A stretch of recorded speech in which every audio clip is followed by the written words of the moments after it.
a podcast about amazing people from an incredible state. Join Mike Broomhead for Amazing Arizonans, presented by Resolution Copper. Copper is essential to Arizona's economy and to America's future. Learn more at resolutioncopper.com. All right, time for Amazing Arizonans. And this week, someone that's lived in the Valley for quite a while, but a name you'll recognize, especially from my generation, supermodel, Kim Alexis. Thanks for doing this. Yeah, thanks for having me. I was reading your bio and looking at your career, and there's a lot of it I didn't realize that you've done. But do you look back and think at some of the amazing things you've been able to accomplish and do because of your career? I do. It was a good stepping stone. And my career is unlike many others. Yours probably had, well, no, you were an electrician before. Yeah, I was. For me, everything was recorded because it was all pictures. So we have boxes and boxes and boxes of pictures. And I look back and I'm like, I worked really hard when I was younger. But it did lead to a lot of other things. But that era, I mean, we've lost a little bit of that with the advent of the internet, but we all remember the Sports Illustrated swimsuit models, and when that came out, that was such a big deal. And weren't you in it 6 times? I was. And that gained my male fans who might not be reading. You didn't read Glamour magazine? Or Vogue? No, I didn't. But I knew when the Sports Illustrated swimsuit model edition came out. We all did. Exactly. Yeah. For me, it rounded out my career, and I don't think they use this format anymore, like a template. But to be a supermodel, you had to be on covers and be on runway and be in Sports Illustrated and be well-rounded. Now they just throw the title out for everybody. How competitive was it? It, I think, was competitive, but I was so busy. I'd have 14 job offers a day. So when you're busy and you're working a ton and you've got your head down and you're not looking at what everyone else is doing, I didn't need to compare myself to anyone else because of the opportunities. But in that era, maybe it's because I come from that generation. There were so many big names in that industry that were so sought after. Did you get along with the other? Oh, yeah. Did you? Yeah. Was it still like a kind of a sorority, so to speak? Yeah, I could still call them all up and we would say, remember that time we did this or that? Do you? Time? Oh, yeah. Yeah. Do you still reminisce and talk about them? Oh, yes, a little bit. I'm not stuck in the past. I love the present, so I don't want to do that too much, but... I mean this is a serious question. This isn't a joke. Okay, but you're smiling. I am, because it sounds like I'm trying to be funny. Is it genetic? Because none of you seem to age. Yes. You know what I mean? If you look at pictures of Christy Brinkley, you look at pictures of Elle McPherson, you look at Cindy Crawford, and look at you, still very beautiful, and you would think the rest of us, I look at my niece just said to me, looking at some of my pictures, you Broomhead boys used to have a lot of hair. What happened?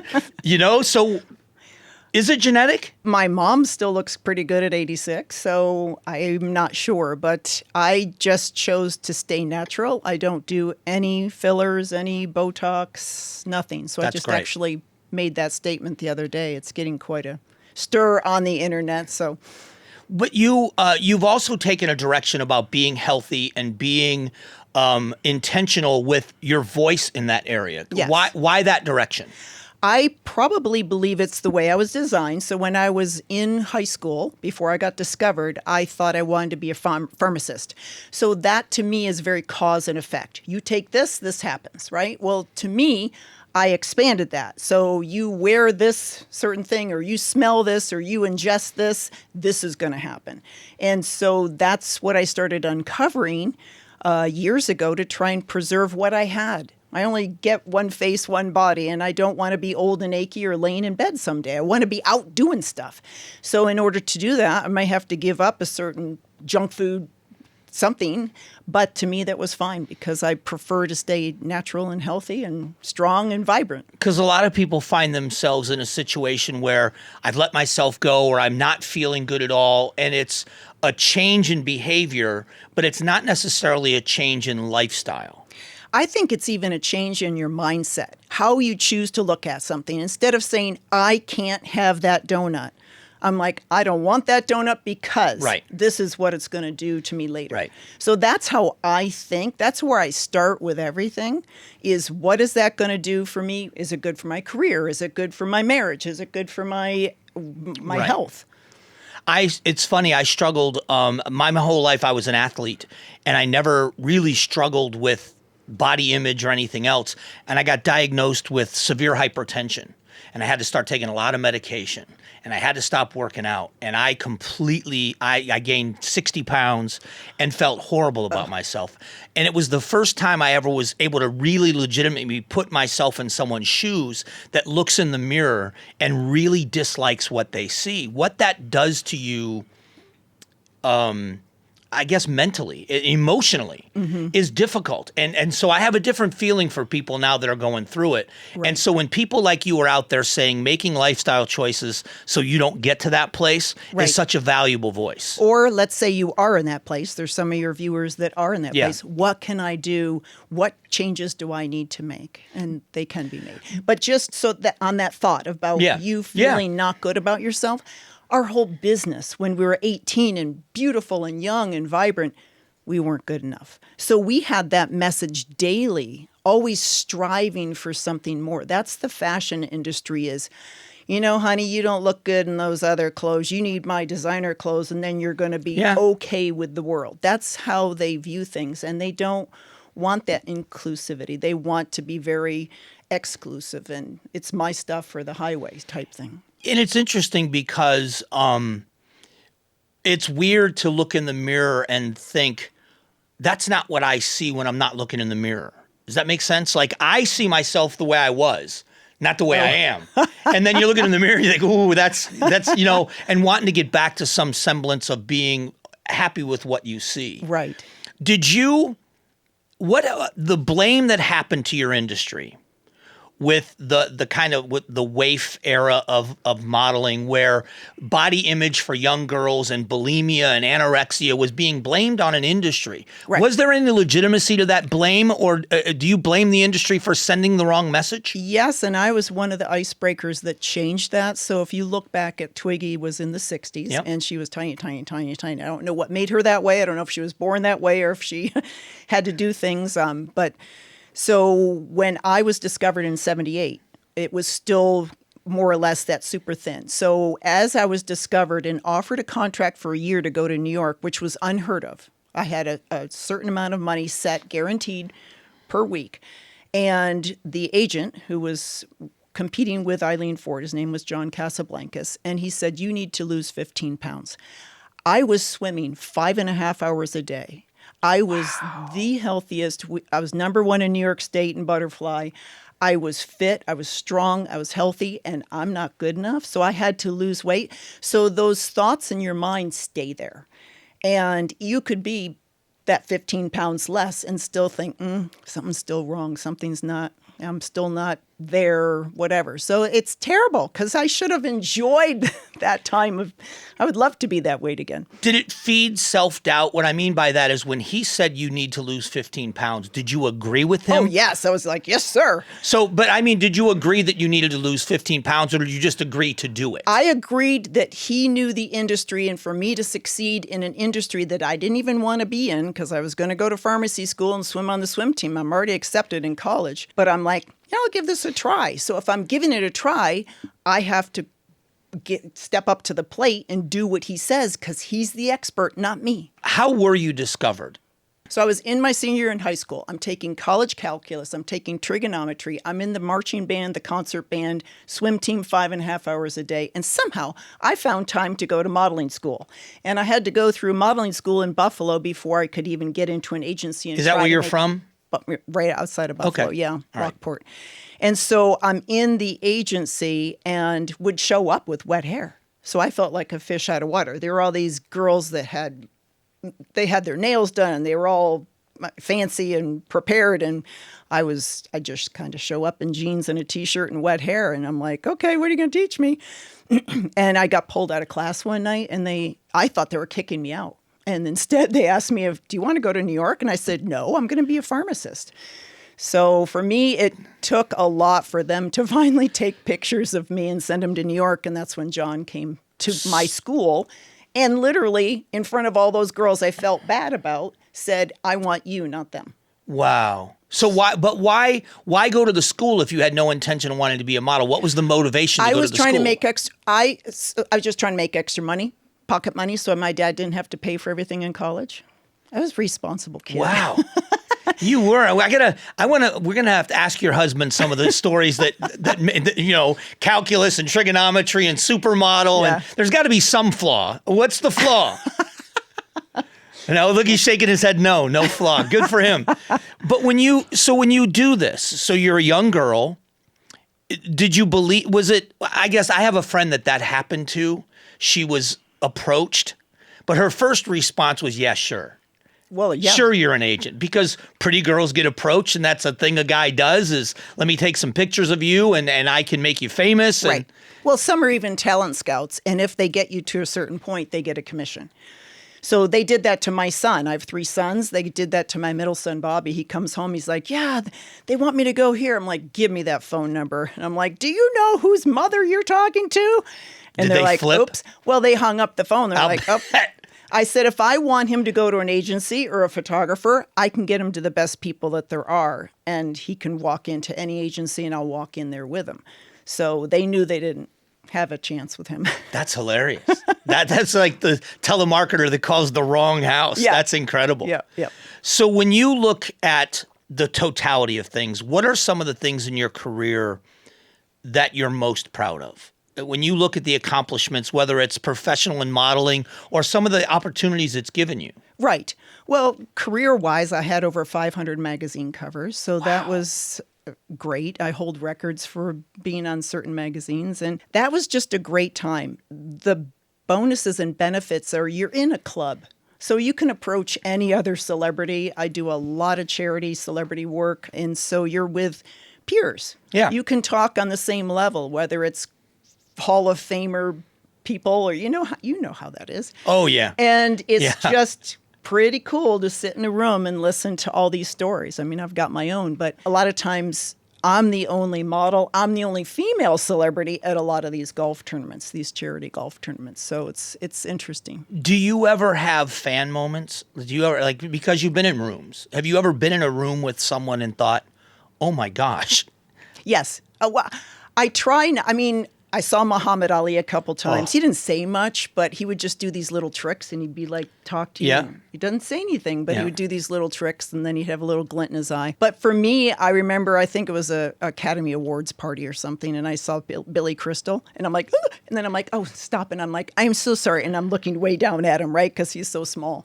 I'm like, I just really love your stuff. And I know you hear it all the time, but got to just say it. Yeah, those moments, I've been fortunate to do, and the reason why I ask is I think most people feel like just a regular person, even if in the eyes of other people that, like you, I would say you are legitimately a celebrity, that when I tell people that I've interviewed you and we've talked, or that I have your cell status phone is number. going way up, yeah, Mike. that I'm they telling can't you. believe it. So, I did events with the president when Bush was W was president, and to be talking with him and reintroduce myself and him say to me, I know who you are, is just mind-blowing. Yeah.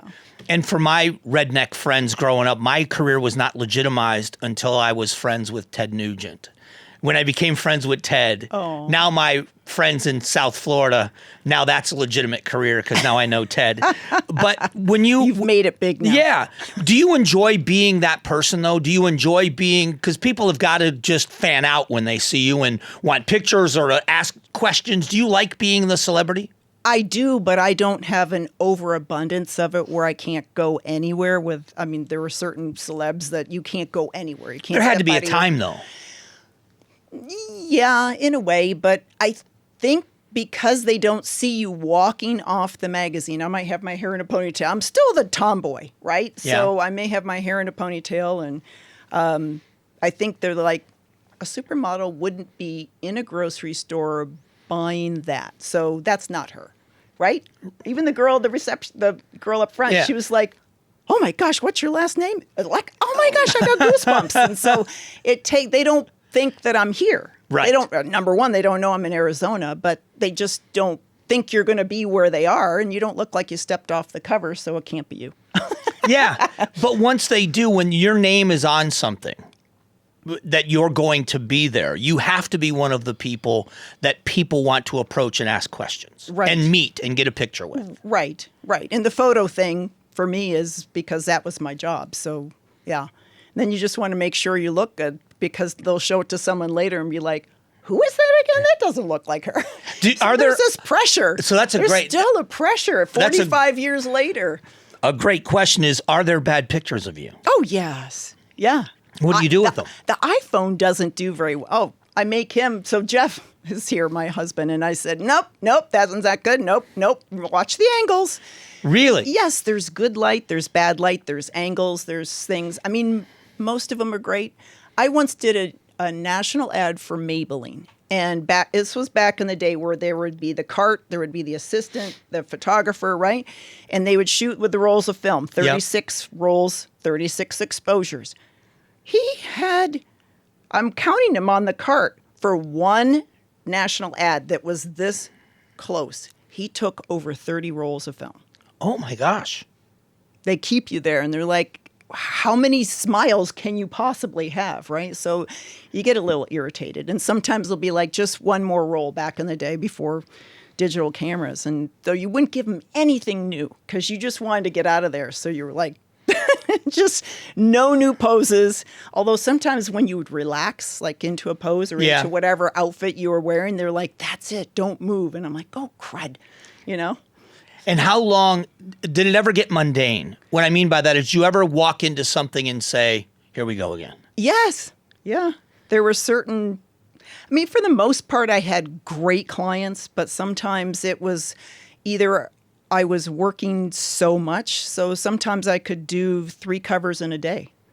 They're every 4 hours, so 9 to 1, 1 to 5, and 5 to 9 at night. And so by the end of the night, with them working so hard on your face, you're like, I don't even touch my face. I don't want anyone to touch me. I just want to go home and just lock the door. What would you or what did you say no to? I said no to risque type pictures. I would be on set sometimes where they'd decide they wanted nudes. I'm like, no, that's not what we signed up for. And I'd walk out. I can't imagine people, I can, but being creepy like that. It's art, Mike. It's art. That's what they'd call it. So like, I'm pretty sure if you took your top off, it would be beautiful art. And I'm like, I'm pretty sure I'm not going to do that. So yeah, there were times where I had to walk out of bookings and other times where I wouldn't even take them. So one was for a cigarette commercial. And here I am a swimmer. I don't put anything in my lungs that make me cough or whatever. And so I'm like, how could I do this? Because it was a lot of money back then. Playboy, a lot of money back then. And I said no. I just couldn't make it work. Have you ever said no to something that you regretted saying no to? Or in the hindsight, when you look back, that was a good decision, you said no? The latter. There were things where I was just happy that I said no. I'm really good with follow through. Like if I do this, it's going to affect this, or I'll have to then back it up or talk about it or live with it or own it. And so I tried to do things, even back then, protecting a brand. I didn't know my name, Kim Alexis, was going to be a brand. Right. You don't know 40 years ago, 45 years ago, but there was something in me, that business sense that was like, no, that's not good. That's not who I am. That's not what I do. And I wonder if some, and I'm not being critical, I'm just curious, if some that did go down some of those roads, then to have children. Yes. And have their... the internet everywhere. Now you've got your children. We didn't have Google back in the day. No. Right? Thank God. I mean, but that Google can still catch up with you from Sure. pictures 40, 50 years ago. So, yeah, that's a big deal. And that's a big deal for my sons. My sons all say, thank you, Mom. Yeah, I would imagine that would be tough. And again, I'm not trying to be critical of people that have done it, but I wonder, you would never think about it when you're in the middle of it, the act that 30 years from now, my children are going to see this, or 20 years from now. And then whether or not I'm okay with it, they might not be. Right. Especially when their friends see it. Right. I mean, there's still some of that with the bathing suit stuff. And it's like, oh, I have to own it. That was me. I did it. And, Yeah, but that would make you the cool mom, I would think. You know what I mean? In a way. Yeah. I don't know. I guess so. They liked it that I would cook for them. Use lots of butter. If you got a lot of young boys coming over, lots of butter. Makes everything taste good. What brought you to Arizona? My husband. Yeah. He's been here for 39 years now. Well, I'm glad you brought her. Yeah. Do you love it here? I moved here 30 years ago and I absolutely fell in love. I love it here. Now, I used to come here when I lived in New York. Probably snowy, wintry days. We used to, magazines or different clients would come out to warm places. And so I would come out here, I'm sure, numerous times at different spas or whatever it was. And I couldn't wait to get back home. It was back to New York City now. How crazy is that? Well, I'm at a different point in my life now. So I just love the desert. I love being out here. I love being able to have everything at my fingertips or drive an hour and be out in nowhere's land. Right? It's just beautiful. And as big as the valley has grown, it still feels like a small town. And I love that about it. It still, to me, feels like that you still know your neighbors and it's still a small town feeling to me. Yep. I love that about this place. I do too. Yeah. What are some of the things that you've been able to do do people, I should have started it this way. Do people ask you for advice? Do you have young models now? If they know they can approach me. So I've, Brian Hill from Scottsdale Fashion Week was at a party I was at, and he did literally a fashion show with the young girls, and I went up and introduced myself because I've done one of these podcasts with him. It has not come out yet. It was a great podcast. So I said, hey, just wanted to see the name and the face and say hello. And he's like, oh my gosh. And I said, do you want me to talk to the young people? And they're like, yes, I would love that. So I've done that a couple times where these young kids are like, who are you and what have you done? And so, they really do have questions, and it's almost more assuring them that it's okay to say no in instances. It's okay to not sign contracts or to cross things out and initial. We weren't taught those things when we were young. They'd say, see, here, sign here. Mm-hmm. I'm like, well, I thought, don't you think I should read it? So there's just a lot of stuff that young kids need to know, and healthy boundaries. Yeah. A lot of them don't have that. They didn't either learn it from parents or just need to know in a new situation. It's a new situation. So what do I do in this situation? Talking with musicians, and we've had a few here that have a lot of success, young MC and a friend of mine that was in Toto, and for them, the business for them is not fun. That there's a side of the business that can be very bad. Was it that way there are people out there looking to take advantage? Oh, yes. Is it still that way? I mean, I don't go much on sets in New York City anymore, and I don't even have a modeling agency. But yes, there are sharks out there. They're circling around, and you just have to have boundaries. I think guys knew with me, and I didn't know this growing up because I only had one sister. But I think the guys knew if they pushed me too hard or tried to get me to do something, I was going to sock them in the face. Yeah. I don't know where that came from, but it was like I was just no nonsense. It's like, forget it. Because I always knew I could do something else. I could go back to school. So I'm going to school now. I just got my real estate license. Oh, wow. Getting a certificate for class instruction for leading classes in fitness. So I'm going to get my ministry degree. I'm halfway through that. And it's just important for me now at 64 to have credentials and be thought of as being relevant. Do you mind talking about that? But you say ministry degree. Yeah. Tell us what led you to that. Just my love for Jesus, I guess. Just being open and transparent that I'm a born-again Christian who just loves the Lord. And I've led Bible studies here in the Valley, and we go to Dream Center Church. Okay. Dream City Church, Dream City. sorry, but they have Dream Center, and so we help them out and do they're different great charity people. work. Yes. Yep. And Tommy and Tommy Barnett is such a legend here in the Valley and in that world where he is so well respected, and a lot of the work that they've done there, especially what they've done with the girls up in Colorado City and the FLDS church. And we just visited that did you? 2 days ago. Yeah. What a harrowing experience that is, isn't it? Yeah. When I taught at a church for 10 years. I taught adult Bible studies at a church, and unfortunately for me, and it always puts me back in check when I have that conversation with some people, sometimes it's really, and not in a horrible way, right? But I wonder, what is it about me that that's not evident, that I'm not surprised that you're doing that. Right. But with some people, they'd be like, really? And I wonder, am I not living the life that I want to be. Do you not have the fruits? Yeah. Am I not living the life I want? But to be able to have, it seems like there's a turning in our country that's happening recently where it is a lot more accepted. Like you don't worry if you say you're a person of faith that you're going to get ostracized or there's going to be criticism. And I like that change in people to be more accepting. Yes. Yeah. Because that should be accepting for all of us, not just certain ones. Pick and choose. We don't get to pick and choose. Yeah, and I don't know that we've done a very good job of representing being, ourselves. Yeah, that we can be. Sometimes the criticism of being hypercritical or judgmental is a fair criticism of us, and I think once you come to the realization that I'm a sinner saved by grace, and I will never forget the sinner part of it. Yeah, that it makes you a little bit more accepting of where someone is and realizes I've changed. Not because of anything I've done. Right. And it's offered to you as well. I think you're a better representation. Yes. Yeah, definitely. When did that happen for you?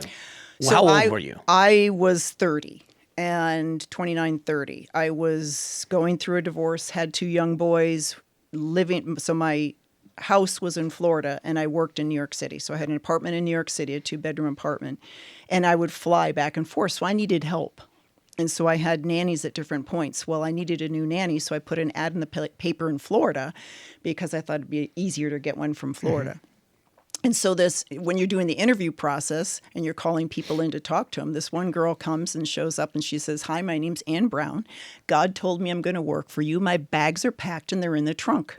And I thought, God still talks to people? I thought that he just wrote the Bible and then he kind of just checked out. Yeah. I mean, that's where I was. But I was an elder of my church at 17. So I was at a Presbyterian church. They wanted the young people's opinion. So I've grown up with my mom taking me to church. My dad was a chemical engineer and he was not into it because you couldn't prove it. But my mother loved it. So for me, it was kind of a pivotal point where I thought, okay, well, I have to hire you because God said you're working for me. And she ended up being this great person. I take her to New York City. She's talking to bums on the street. Jesus loves you. And I'm like, what are you doing? Here I am with full makeup and hair on, coming off of a Vogue cover, whatever it is. And I think I'm better than that person on the street. And I'm not.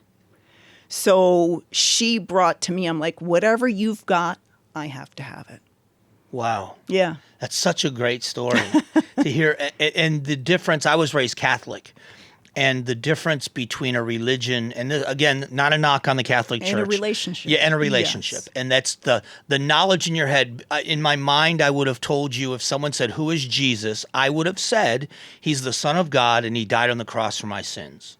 That's a head knowledge of a religion. Right. It's different when it's a relationship, when you internalize that sacrifice and the life-changing aspect of it. Because that first part, even the devil knows that part. Right. Yeah, even the non-believers would. Yeah. Yes. And that's I didn't expect to go down this road with you, but I'm so glad that we are, because the more we are able to not normalize faith, but say I'm no different than you, with the exception that this is real and I've accepted this in my life and it's changed everything about me. Right. I can't describe it. I have a hard time, as much as I talk, I have a hard time describing. I feel changed. Yes. I feel different. Yes. Yes. That doesn't mean I don't make mistakes, and it doesn't mean that I don't fail. Right. But I feel different. Yep. And he changes you. Yes. His word and his knowledge changes you. Yes. Yeah. And it changes your perspective. It is just, it's something that when it is real for you, you want everyone to have it. Yes. Right? Exactly. Yes. And then that whole idea of sharing your faith, which is terrifying for almost everyone, it changes because now it feels more like you need, I want you to have this, as opposed to, or look what I found. Let me try to convince, look what I found. Like I'm trying to convince you of something. Right, exactly. Yeah, that's incredible. So do you know, I don't know if you know Ron, do you know Ron Wolfley from the sports station? No. Ron grew up in Buffalo. Oh, okay. He's the voice of the Cardinals. If you listen to the Cardinal games on the radio, the big booming voice. Yep. Ron and I are close friends. Ron leads a Bible study as well. And one of the fun conversations with him and I is, what can we do together? And that commonality with people, I think, is something that is so compelling, that we have an innate knowledge. We now have a common knowledge of what we can do for the world if we're just talking about how it's changed us. Yeah. Testimony is powerful. Yeah. For sure. So did you ever imagine, because I never imagined myself leading anything, especially when it came to faith. And when my pastor said, "You're going to teach on a Sunday morning." Right. I said, "Oh, no, I'm not." Well, I've written books about my life and how I incorporated God into that in my career and everything else. And through that, I got to speak at the Crystal Cathedral. Oh, my gosh. I was the preacher at the Crystal, and many people may not know what that was, but that was this big, huge, beautiful church that was out in California. And it was just very reverent. The whole atmosphere of the place was just this, oof. So, and you're thinking, oh my gosh, I have made it. You're up on the podium, and Robert Schuller, is that right? Yeah. Who it was? Yeah. Just got you in the back room talking to you. It was like, oh my gosh.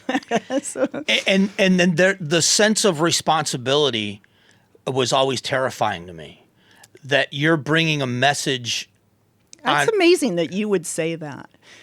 Why? Because you're a man of words and you speak very well. So you would think that you could represent him very well. All right. So if you believe it's the word of God, if it's inspired, it's infallible. Right. The only way it can be screwed up is if I do it. But not if you quote his words. Right. And every speech I do, I pray beforehand. It's not me. I'm not here to glorify myself. What do they need to hear? Right. Because so many different examples in what I've been through in life, I've been able to use as learning lessons for other people. And that they hear that I've had struggles gives them a sense of relief. Like, oh, well, if she had that go on, I don't feel so bad about myself. Right. So that's kind of my representation of here's what I've learned. Here's how it can help. Yeah, and I've talked about faith a lot because I don't know if you're familiar, but I lost a brother in Iraq. That's how I kind of got into the media business. And I'm the oldest brother. He was my middle brother. And I was the kind of family spokesman. So as I told you, I was at that time, I was a believer, and faith meant a lot to me. There's a difference of saying I have faith and having to really lean on it. Yes. And having to get up and speak in front of people at a memorial service and thinking out loud, God, I don't have any idea what I'm about to say. You're going to have to speak for me. And he will. And walking away and saying that was absolutely not my words. Yeah. That for me is always, it made it stronger in my faith. Does that make sense? Yeah, and it's because it's amazing because you kind of really see him take over. Right. And right. I've been in giving speeches before and said, I'm not sure why I just said that, but someone in the room needed to hear it. And have them come up afterwards and say, I was going to kill myself, and those words made a difference. Yeah. I'm like, that is why I'm here. Yeah. Yeah, I had powerful. This past Sunday at church, I was filling out my envelope. And I always put cash, whatever. I don't know why I'm such an old guy. I put it cash. Guy. Yeah. And so I was filling out the envelope before. Yeah, I know. That's what everybody says. Just do it online. But I was filling out the envelope and standing before church started. And I actually thought to myself, it's very weird that I wait until Sunday and I just happen to put in whatever I have left over. And I give it to the church, and it doesn't matter how much it is. That's what I give. Instead of, why isn't it that it's the first thing I do? First fruit. And then whatever's left over, I use for the rest of my week in my head. Right. The sermon that morning was about giving and about the attitude of giving, and I thought, oh my, it was one of those moments where you think, okay, you can call it a coincidence if you want to, but it was I don't even know why I thought it. I've done it 50 times. Right. And it's try to explain that to people, you can't. No. Because it's not your job. Well, and someone else in that very same sermon got something else they needed to hear. They might hear something totally different or have a different takeaway. And when you can read through, and most of us do that are faithful, as you read through and you study on your own, and you can read something 10 different times, and then the 11th time you read it, something jumps off the pages at you. Yeah, exactly. It's a living word. Yeah, it's incredible. So this is such a fun part of this conversation. When you look at legacy, because you've got such a legacy already, what's left for you to build in that legacy? What is it you want people to remember or know? That's a great question, I suppose. To me, the whole idea of encouraging health, fitness, wellness is very important to me. So I am now working with Shea Holmes, the Trilogy Division, on their active adult community, and we're developing wellness programs. And so that will be a legacy. And we're doing some other things. And the charity work I do is a legacy, and also something that your children see, those acts that your children see. So you hope you carry that down to your children. And I have a grandchild coming this summer, so hopefully that's I awesome. can start feeding into him too. Are you able to articulate to people the correlation between physical well-being and emotional and mental well-being? Because I don't think I ever thought about it until, like I told you, I got sick. Yeah. I wasn't really sick, but I had a medical issue and I didn't like the physical aspect of what was going on with me and how it played on me emotionally in ways I never thought it would. Do you deal with that with people? Do you talk about that to people? It's interesting. I would even say to you to try and find a more natural alternative way versus the prescriptives that cause side effects. So prescriptive drugs, in my mind, treat symptoms.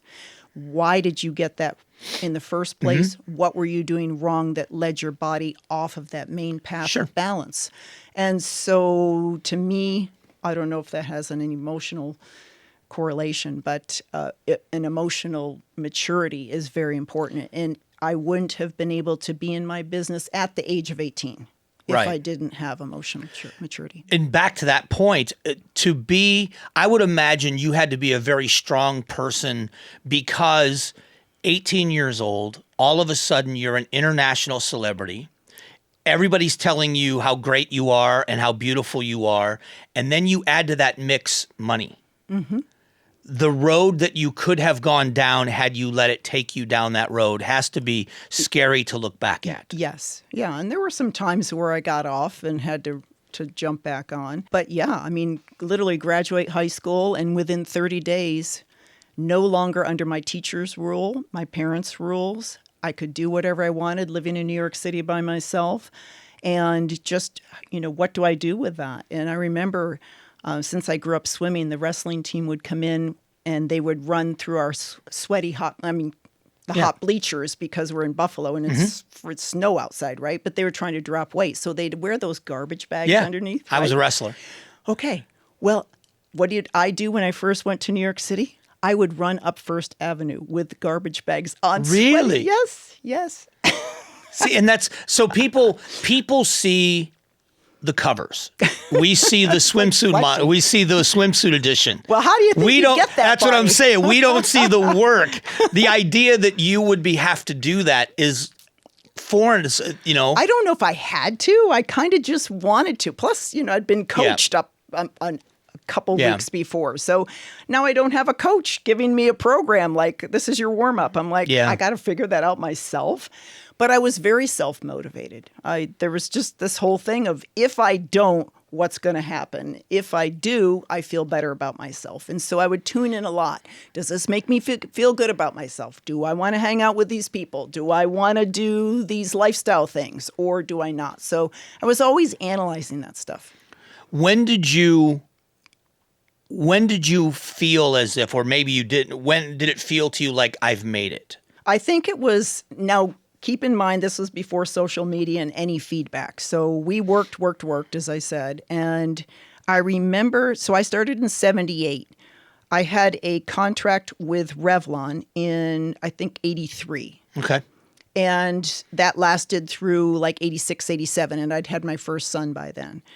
And so somewhere in that line, and that timeline, was when they started using the supermodel term.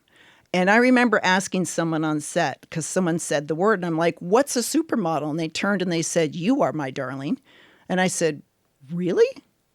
And they said, yeah, you, Christy Brinkley, and a couple other people. I'm like, Really? I'm in that category. So that to me was eye-opening because, as I said, we were just kind of busy. But didn't you replace Lauren Hutton? Mm-hmm. Okay, well, didn't that dawn on you that... Nope. That's incredible. I was always, okay, what can I do to make this work? And so I had to take acting lessons and voice lessons and all these other things. And I was just busy. I just stayed really super busy. Do you like acting? No. Really? No, I don't want to play in that Weren't you in a pond. movie with Eddie Murphy? Yeah. Holy Man. I'm the very first scene. But no, I did not want to go in that business. I was not interested in casting couches. I would have punched them all in the face. Yeah. And I did read for the Stones, Oliver Stone for something, and the Broccoli brothers who did the 007s. I could have been the new Pussy Galore, but I did not want to go that way. That's incredible. Yeah. I'm too practical. So I know you were in with again, for a generation of people that grew up with some of these shows that are iconic. You were in the final episode of Cheers. I was. What was your role? What did you do? I was a presenter at an award show with Dick Butkus. Yeah. Is that right? Yeah. Or Mike Ditka. Which one? Well, both. Mike. It'd be one or the It other. was Mike It was Ditka. either the coach or it was a player. It was Mike. Mike Ditka. Yeah.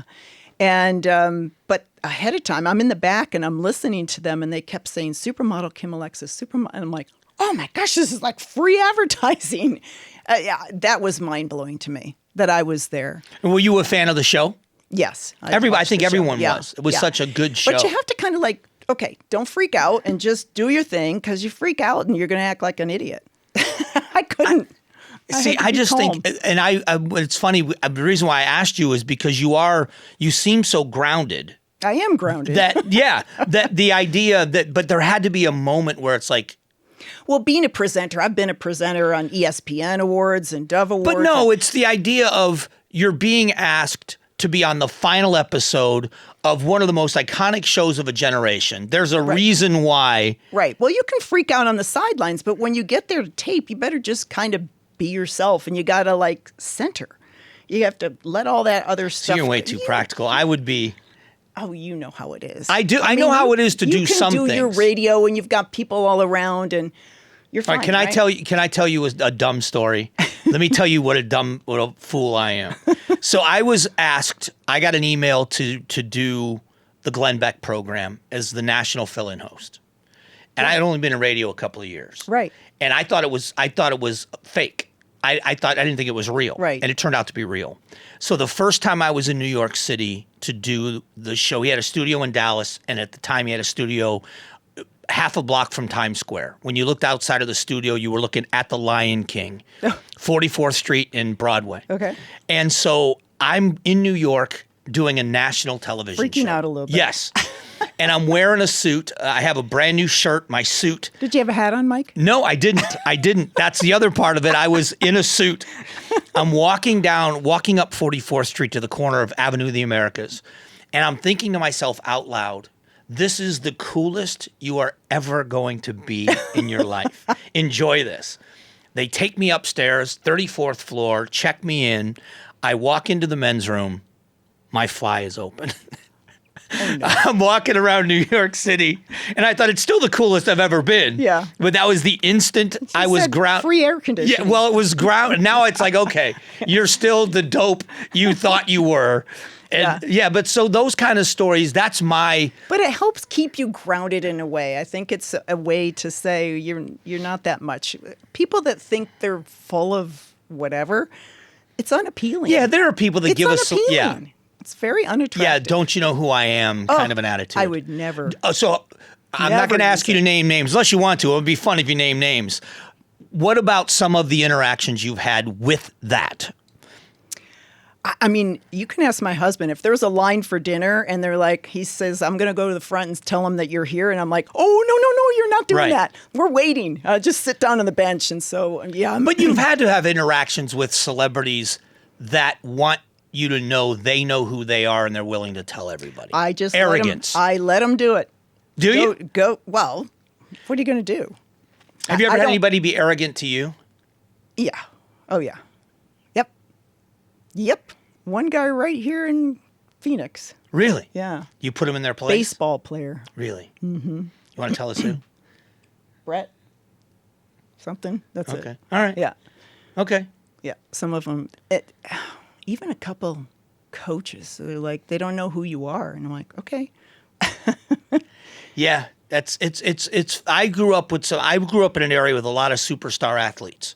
And so I knew them when they were kids, and I love watching them become what they've become, but I remember them when they were kids. Yeah. You know, I was teammates. I've told this before. I was Pop Warner teammates with Deion Sanders. So Deion and I were teammates for 2 years. I remember watching a 12-year-old kid and thinking, this kid's going to be a superstar. Right. And then watching him become primetime and the guy he is now. But I still remember that kid.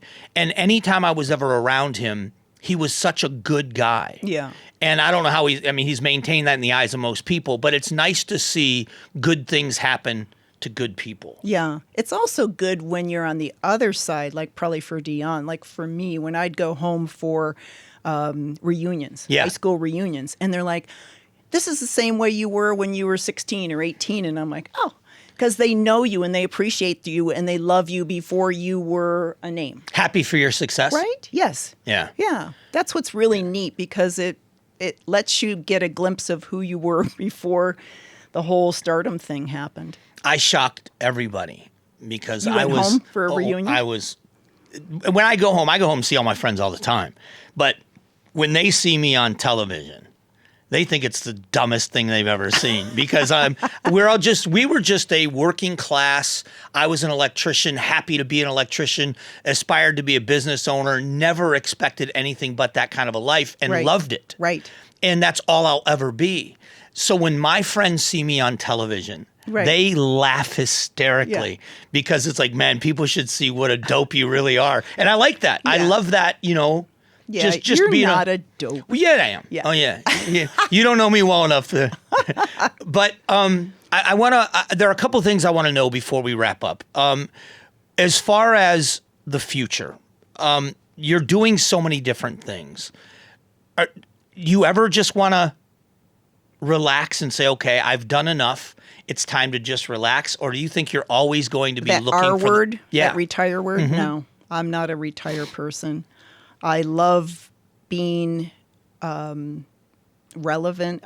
Not relevant. What's the word? Useful. Really useful. Okay. Credible, useful, helping others, encouraging others. If there's one word on my tombstone, it will be encourage.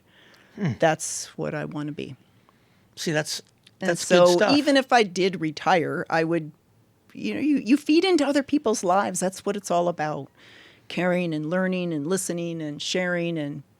And so if I can do that on a national and international level, which I still get fan mail from Japan and all these strange places, I'm not sure why, but so if I can still do that and give other people joy in a positive way, that's what it's all about.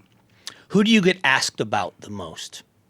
Like other people you've worked with, they just assume you know them, other models, like, hey, do you still keep in touch with so-and-so, or what's so-and-so like? I think it was probably Gia, who ended up dying of an overdose at a young age, and they've written books and done movies about her. And so I got to go on a couple of trips with her and just see this other way to take the business and kind of run with it. And she didn't make it. Yeah.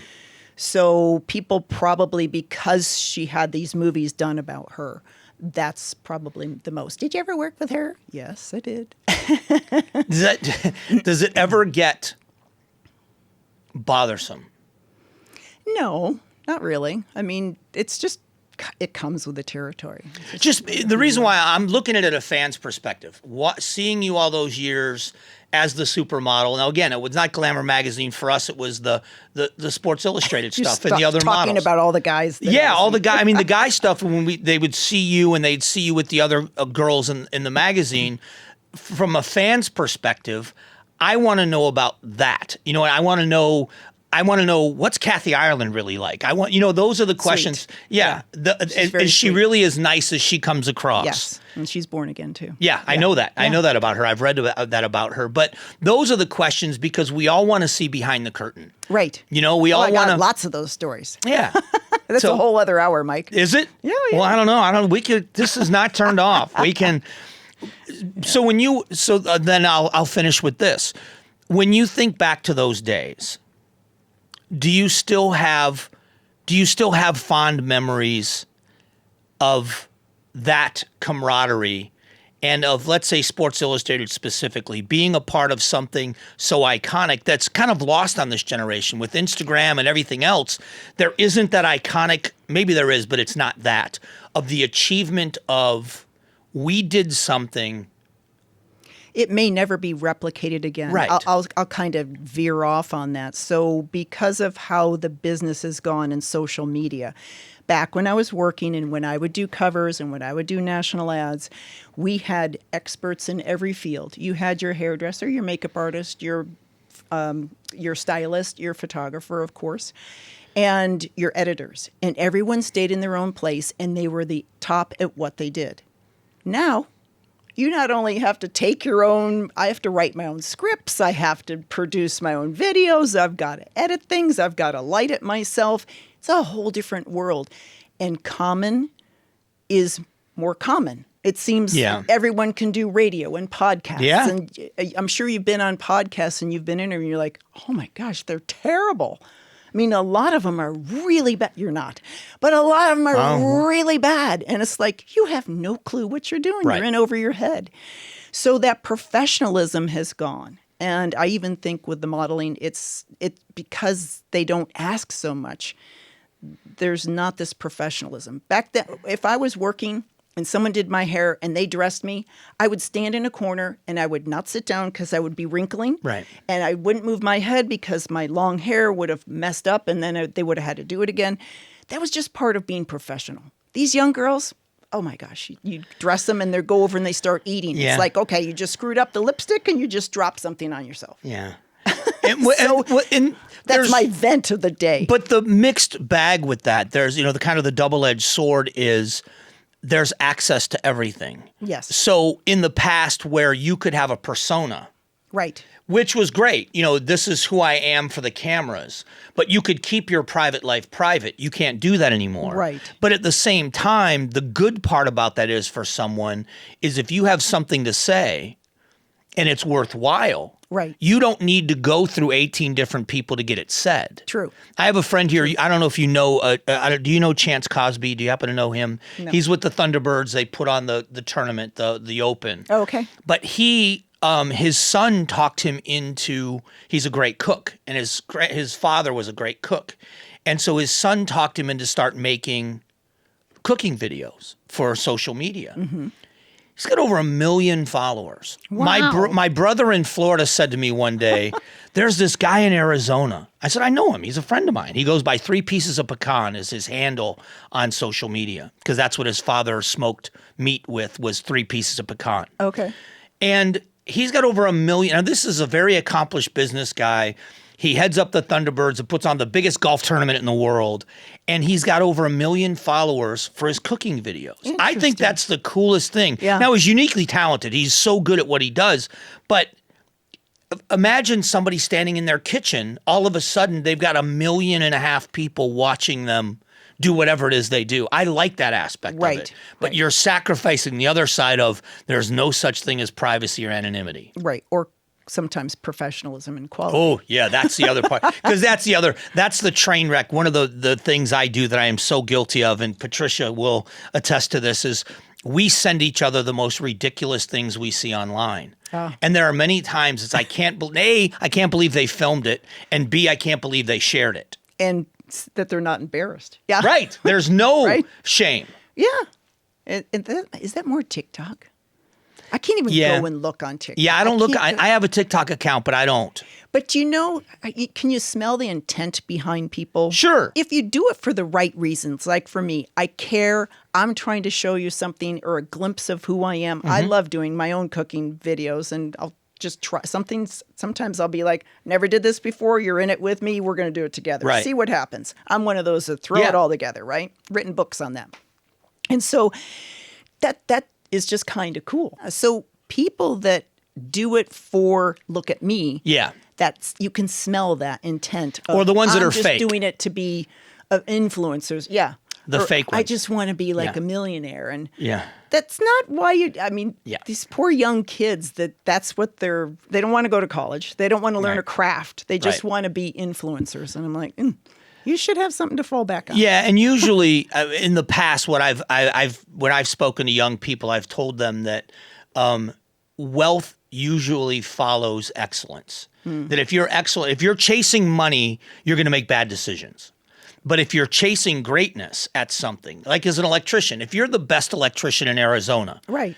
wealth will follow. Right. If you're the best, whatever it is, if you're the best at something, go be great at something. Yes. And success follows that. Yes. If you're just looking for the paycheck, you're going to compromise yourself. Yes. Now you're going to do it you're chasing a dollar, you're not chasing a dream. Right. Right. And I'm a big believer in doing everything knowing that God is watching. No matter if you're by yourself, and everything we do affects your future generations, what you look at, how you speak, who you talk to, all that stuff is just, it shows up somewhere down the line. Cause and effect, that's me. Well, it's a pleasure to have this extended conversation with you because there aren't a lot of people that are willing to show who they really are, especially when they've got such a level of celebrity that they're happy to separate the two. But your willingness to be transparent is so much fun and learn about you. And I think it's terrific. I can't thank you enough. And thank you for allowing her to do this. It's such you have to get dragged around. I'm sure you get sick getting dragged places. And Oh, he loves it. does he? Yeah. That's awesome. Yeah. Because I would too. Yeah. But you get so much attention that the willingness to come and get more of it means a lot to me. I thank you for this conversation. Well, it was just enjoyable, and hopefully we encourage people and have them realize that what you do causes other good or bad in the rest of the world. That's what it's all about. Yeah, and focusing on doing something good. Yes, exactly. Trying I to love that intentionally excellence. be intentional. That word, people say be intentional. And Yes. there's a difference between do no harm and doing something intentionally good. Yes. Yeah. And striving. That striving thing, that struggle. Yeah. Yeah. This was a lot of fun. Thank you. So the reason why we do these are great stories of people living right here in Arizona or connected to Arizona, and this is one of the great ones. And appreciate you watching. All these episodes are available anywhere you download podcasts. So thanks for watching. Thanks for watching Amazing Arizonans, presented by Resolution Copper. Tap the button in the middle to subscribe to KTAR News.